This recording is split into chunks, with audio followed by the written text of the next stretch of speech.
What's going on, everyone? This is ODC, that's me, and I'm back with another action figure review. This is my review of the DC Collectibles Batman the Animated Series Batmobile. Yes, I did get this in my recent haul, I guess, if you could call it that. This is just a beautifully done vehicle. And how many 6-inch vehicles do we get?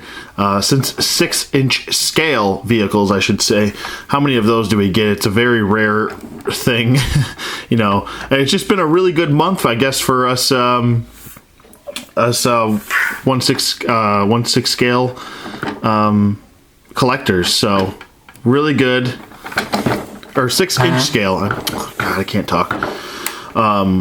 It's been a really good month for us. Between this and the TIE Fighter, it's been a good month for us vehicle collectors. So it's really cool, a really cool piece, and I'm really happy to have it. Ooh, getting a little dusty already. Good Lord, I've only had it 2 days. It looks really cool. There are some features to this, and I'll get to in a second. The tires on the vehicle themselves are a rubber, so it's very quiet when you're rolling it across the floor or rolling it across a table or any type of hard surface. So that's good to point out. It does have a light up feature, which we'll get to in a little bit later, but I want to talk about the overall sculpt and detail and just the overall feel of this Batmobile. I have to say that it feels pretty solid. It's got a nice weight to it. It's simplistic in design because it's the animated look, so it's going to be pretty simple when it comes to that. But where the details are, they're done very well. The rims are done very well. They're like the rims are actually like a thick plastic, and they do have sculpting into the rim right here, same as the back portion. The front is nicely sculpted for the grille. The headers on each side of the Batmobile are sculpted nicely as well.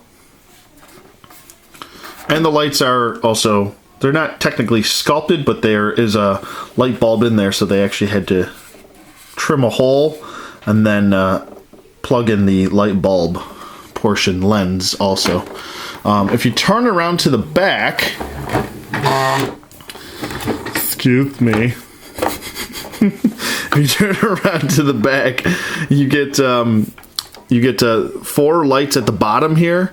These are your indicator lights, and then you have 2 indicator lights right here on the back portion as well, and then you have your exhaust port right here, which also lights up. So these 2 light up, and all 4 of these lights light up, and then you have your afterburner also lights up. I believe these are all a red color, and then this is like a yellow color, which is pretty cool. And then the front lights are yellow as well. Inside, the inside does light up as well. I got Batman in there already. He's looking pretty cool. This is gonna be kind of tough to get the lighting just right, so I might have to move my lighting around for you guys to see the interior as well as possible. So bear with me here. Doing the best I can. But the interior is really cool. It has a telescoping steering wheel. So if you're having trouble getting the steering wheel in Batman's hands, you can actually pull the steering wheel. Let me get his hand off that. You can pull the steering wheel out and in. So that's a really cool feature. It actually kind of saves it saves a lot of trouble on us collectors' parts trying to get this steering wheel in his hand by it moving and having it come closer to him. So you can just kind of bend the elbow and then boom, there it is, holding onto the steering wheel. And you can fit 2 figures in there. It also even has a safety belt in there. I'm trying to get my lighting just right. Sorry, guys. And you can detach them and then put the seat belt over the figure. It kind of takes a little bit of maneuvering, to be honest with you. I'm trying to get him out. I think he's stuck on the seat belt.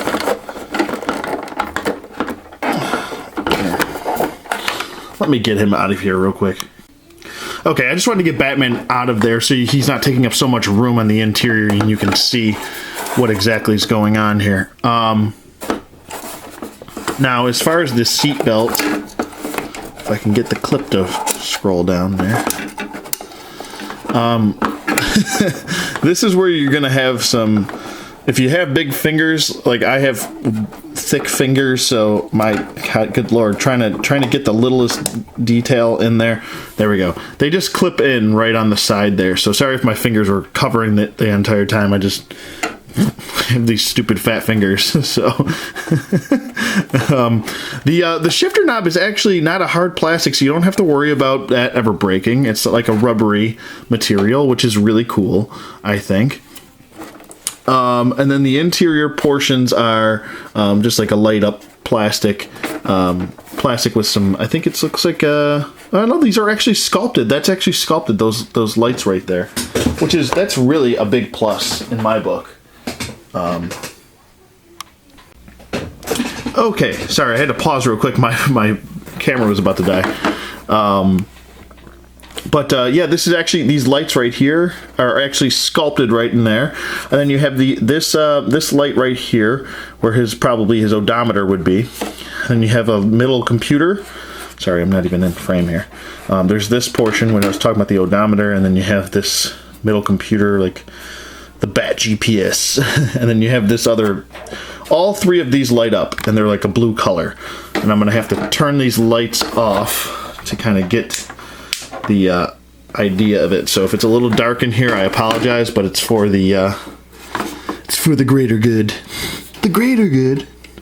But there's a little switch on the back, and it takes 3 AA batteries, and you just kind of plug them right into here. And there's a switch right up top. You just turn that on, and then all the lights should be on. Here's the lights in the front. Looks really cool. And I have to say that the battery life is pretty good, even using 3 batteries. Usually, some toys tend to drain batteries. I have to say I had these lights on for about an hour. Still good. These are the first batteries I put in it, and it's still good after even over an hour. I think it was about an hour, hour and a half. And then been flipping it on and off the last couple days. So still going strong. Here's the interior lights. Looks really cool, and it really illuminates the interior as well. So let's just get Batman back in there really quick. Actually, let me pause this while I do that, because I don't want to be fuddling around while I'm on camera. Okay, after a little maneuvering, we're all good. As you can see, it illuminates the interior of the car, and you can kind of see them in the cockpit here. Look how great that looks. That just looks beautiful. After I think I do my Robin, when I do my Robin review, because I need to pull him out of package, I forgot to do the Robin review. I will also show you both guys in there. So, and you can fit them right in there, even if with the plastic capes, it's not a big deal. I thought that was going to be the biggest setback for this, was getting these guys, because they don't have cloth capes with the plastic capes getting in the way, but they're a real nice pliable plastic, the capes, and it's a very deep cockpit, and when you get them in there, it's no problem. So you don't have to worry about anything. You can also buckle them in. It takes a while, though. I'm going to be honest with you. That's probably the most annoying thing about this car, is trying to buckle them into their seat. Good Lord. I mean, I'm just going to leave it, I think, with them unbuckled, because it just takes too long, and my fingers are just too big. So on the back portion, here's the lights, how they're illuminated. Looks really good. I mean, there might be some blurring going on because of the camera, because of the lens, but it's a really nice traditional red, and then you got a nice glowing yellow. So, but it looks beautiful. This is a absolute must get in my eyes. It's absolutely beautifully done. It's very, like I said, it's simplistic in design because it's an animated look, but overall I have to say it's totally absolutely worth it. Sorry for the lens flare there. But this is a beautifully done vehicle, and this is going to be my go-to Batmobile. And I mean, you can set this Batmobile up with any Batman if you want, in my eyes. Just the overall sleek look of it. And just very long. I mean, this thing's really long. Here's a DC Collectibles figure standing next to it, and I think it fits right in scale. And DC Collectibles usually run around about 8 inches, almost 7-8 inches tall, 7.5, maybe something like that. Maybe 7 inches tall. But here's the Capullo Batman, and I think it fits right in. I think it's a beautifully done car. It's the Batmobile we've always waited for. I mean, we got that 66 Batmobile from Mattel, and that one's kind of cheap made. Not a real big fan of it. That's why I didn't pick it up. I'm also not a really big fan of Batman 66, to be honest with you. But here's a DCUC standing next to it. Well, DCUC style. But this is DC Superheroes, and I think it fits in scale as well. And I believe the animated series figure... Let me grab one. I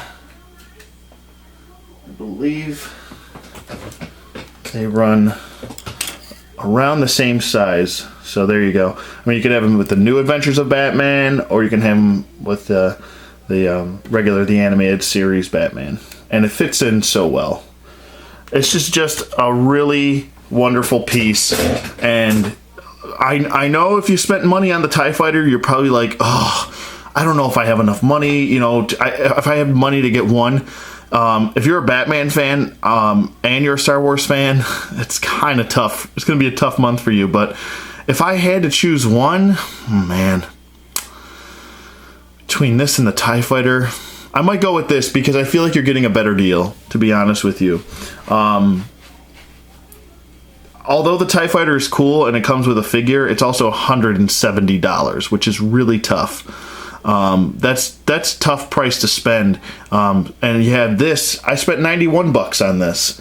Under $100 for a beautiful vehicle. It's as long. I would say the box was as long as the TIE Fighter box, but just not as it was as long as the box, but not as tall, obviously. So, I mean, you're still getting a large vehicle, and I would say that this is probably in scale with the TIE Fighter, too, which is really awesome, because it is in 6-inch scale. So, I love this thing. If you're a Batman fan, this is a must-get for you. If you're any sort of Batman fan or collector, this is going to be...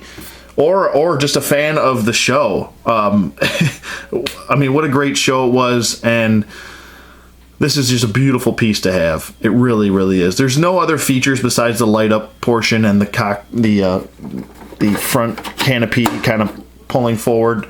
I would be a little bit careful with this canopy going forward. You kind of want to just lift it up a little bit and then be very gentle sliding this back, because I feel like eventually over time this little plastic piece right here, from sliding it back and forth, it might snap off, and then there goes your canopy. Just be a little bit careful with that. I would say this is probably the lightest piece, and it's only connected to the front portion, so you don't want to break that. Like I said, you want to be very careful, or maybe you might want to take some sort of like loosening grease and maybe put it in there, just so it slides a little bit smoother, because it does feel a little bit rough when it's sliding. Just want to let you guys know about that. But other than that, this thing is beautiful. It's a friggin' masterpiece. I love it, and I mean, if I had an extra $100, I'd buy another one, to be honest with you. It's just that awesome. And yeah, so that's pretty much it for the Batmobile here. Like I said, it looks great. I'll give you another shot of the interior with the lights on. It just looks awesome. How cool is that?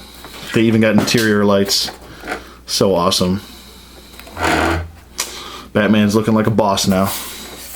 Looking like a boss. Looks really awesome. I don't even know. There's no other word for me to explain it to you besides it just looks awesome, because it does. So that's so cool. Yeah, so that's pretty much it for the Batmobile. I hope you guys enjoyed this review. Let me know what you guys think in the comments below. Thanks for watching as always, and I'll see you guys on the flip side.